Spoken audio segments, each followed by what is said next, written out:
আমাদের কথা বলতে দেখে নেয় মোড়ল। তিনি ভাবেন আমি বোধহয় তাঁর মেয়ের ঘর ভাঙব, অথবা আমার অলৌকিক ক্ষমতা দিয়ে আমি তার মেয়ে জামাইয়ের কোনো ক্ষতি করব। তিনি রঞ্জাকে বারণ করে দেন সে যেন আমার সাথে কোনো যোগাযোগ না রাখে। পরের দিন সন্ধ্যা বেলায় আমি আবার মোড়ল কাকার বাড়িতে যাই রঞ্জার সঙ্গে লুকিয়ে দেখা করতে। কিন্তু রঞ্জা আমাকে বলে, দেখো ষষ্ঠী, তুমি আমার ছেলেবেলার বন্ধু ছিলে, আমরা দুজন একসঙ্গে খেলাধুলো করেছি, কিন্তু এখন আমার বিয়ে হয়ে গেছে, আজ আমি অন্য কারোর স্ত্রী। আমার সঙ্গে এভাবে তোমার লুকিয়ে দেখা করতে আসাটা মোটেই উচিত নয়। কিন্তু রঞ্জা, তুমি যে আমায় কথা দিয়েছিলে তুমি আমার জন্য অপেক্ষা করবে, আমাকে বিয়ে করবে। আমি যে তোমাকে এখনো ভালোবাসি রঞ্জা। তোমাকে তো আমি সবই বলেছি ষষ্ঠী, এই বিয়ে আমি করতে চাইনি। আমার বাবা মা সেদিন জোর করে আমাকে বিজয়ের হাতে তুলে দিয়েছিল। আমি নিরুপায় ছিলাম, কিন্তু আজ আমি আমার স্বামীকে ভালোবাসি ষষ্ঠী, খুব ভালোবাসি। মানুষটা সব সময় আমাকে আগলে রাখেন, আমার যত্ন নেন। প্রথম প্রথম ওনাকে আমি মেনে নিতে পারিনি, কিন্তু উনি নিজের ভালোবাসা দিয়ে আমার মন জয় করে নেন। আমি তাকে ভালোবেসে ফেলি। এখন আমরা খুব সুখে আছি ষষ্ঠী। আমি চাই না ষষ্ঠী যে তোমার জন্য আমার এই সুখের সংসার ভেঙে চুরমার হয়ে যাক। তুমি তুমি ফিরে যাও ষষ্ঠী, নতুন করে আবার জীবন শুরু করো। আমাকে ভুলে যাও, ভালো থেকো তুমি। আমার মনটা খুব খারাপ হয়ে যায়। যাকে এত বছর ধরে ভালোবেসেছি, নিজের হৃদয়ে স্থান দিয়েছি, তাকে ভুলে থাকবো কি করে? পরের দিন দুপুর বেলায় আমি নদীর ধারে একা বসেছিলাম। কিছুই ভালো লাগছিল না আমার, কেবলই রঞ্জার মুখটা আমার চোখের সামনে ভেসে উঠছিল। দু চোখ জলে ভরে উঠছিল। হঠাৎ মোড়ল কাকা এসে উপস্থিত হয়। কিরে ষষ্ঠী, এখানে একা একা বসে আছিস কেন? মন খারাপ নাকি? কি আর করবো বলো মোড়ল কাকা, এই পৃথিবীতে যে আমার আপন বলে আর কেউ নেই গো। সবাই আমাকে ছেড়ে চলে গেল। বড় অভাগা আমি। তা কিছু খেয়েছিস দুপুরে? না, কে আর খেতে দেবে বলো তো? আহারে, নিশ্চয়ই খুব খিদে পেয়েছে তোর, তাই তো? মুখটা তো একেবারে শুকিয়ে গেছে। দাঁড়া, আমি তোর জন্য খাবার নিয়ে আসছি, দাঁড়া। তুমি আবার কেন কষ্ট করে আসবে গো কাকা? চলো আমি বরং তোমার বাড়িতে যাই। না না না, তোকে আসতে হবে না, তুই এখানেই বস, আমি তোর জন্য খাবার নিয়ে আসছি।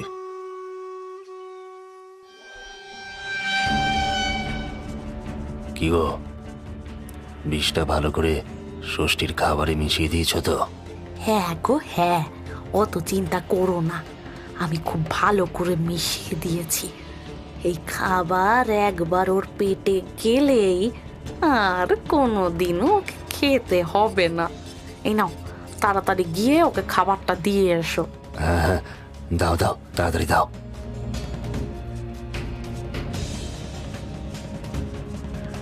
আজ বেটা মরবে।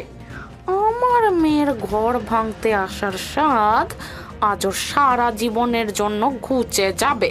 মোড়ল কাকা সেই বিষ মেশানো খাবার এনে আমাকে দেয়।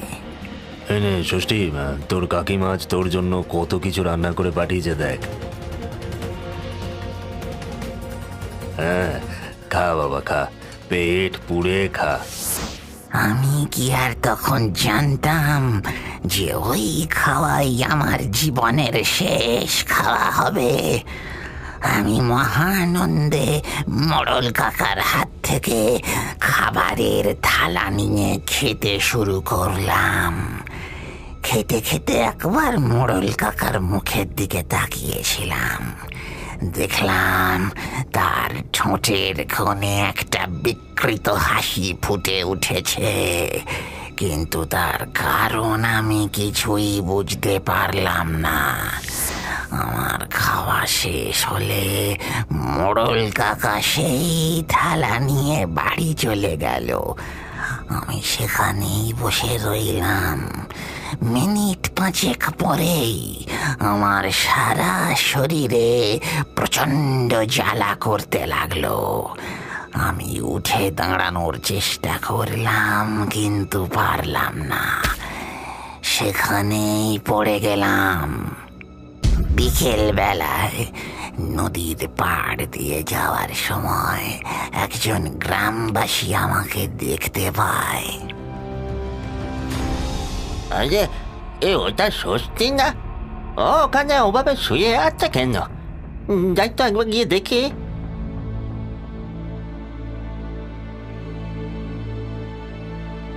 হাই হাই হাই হাই, এ তো মনে হয় মরে গেছে। যাই যাই, আমি গিয়ে সবাইকে ডেকে নিয়ে আসি। যাই। সেদিন গ্রামবাসীরা সবাই মিলে আমার শরীরটাকে নদীর পাড়ে ওই বট গাছটার তলায় পুঁতে দেয়, কিন্তু আমার আত্মা মুক্তি পায় না। সারাটা জীবন শুধু আমার সাথে অন্যায় হয়ে গেছে। সেদিন আমার কিন্তু কোনো দোষ ছিল না। কাকাদের মৃত্যুর উপরে আমার কোনো হাত ছিল না। আমি যা বলেছিলাম সেটা শুধু রাগের মাথায় বলেছিলাম। এর পিছনে আমার কোনো ভূমিকা ছিল না। আর বাকি রইল রঞ্জা। আমি শুধু ওকে ভালোবাসতাম, কিন্তু কোনোদিনও আমি ওর ঘর ভাঙিতে চাইনি।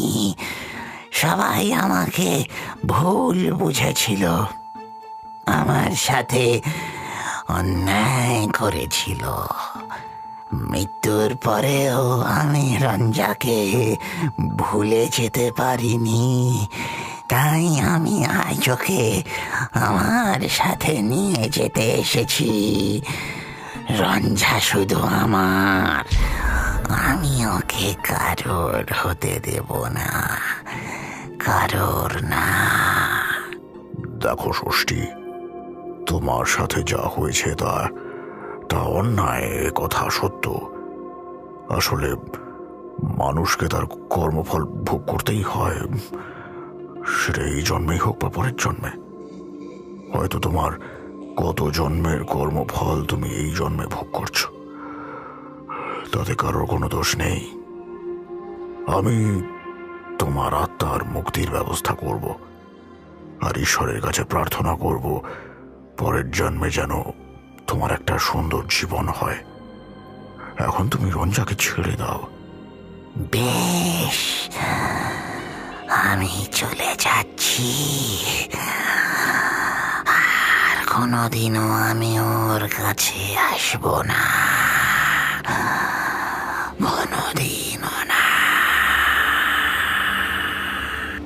রঞ্জার শরীর থেকে একটা কালো ধোঁয়ার কুণ্ডলী বেরিয়ে ধীরে ধীরে বাতাসে মিশে যেতে থাকে। রঞ্জা জ্ঞান হারিয়ে মাটিতে পড়ে যায়। মোড়লের লোকজন ওকে তুলে বাড়ি নিয়ে যায়। এরপর সে ধীরে ধীরে সুস্থ হয়ে উঠতে থাকে। গ্রামবাসীরা সবকিছু শোনার পর হত্যাকারী মোড়লকে পুলিশের হাতে তুলে দেয়।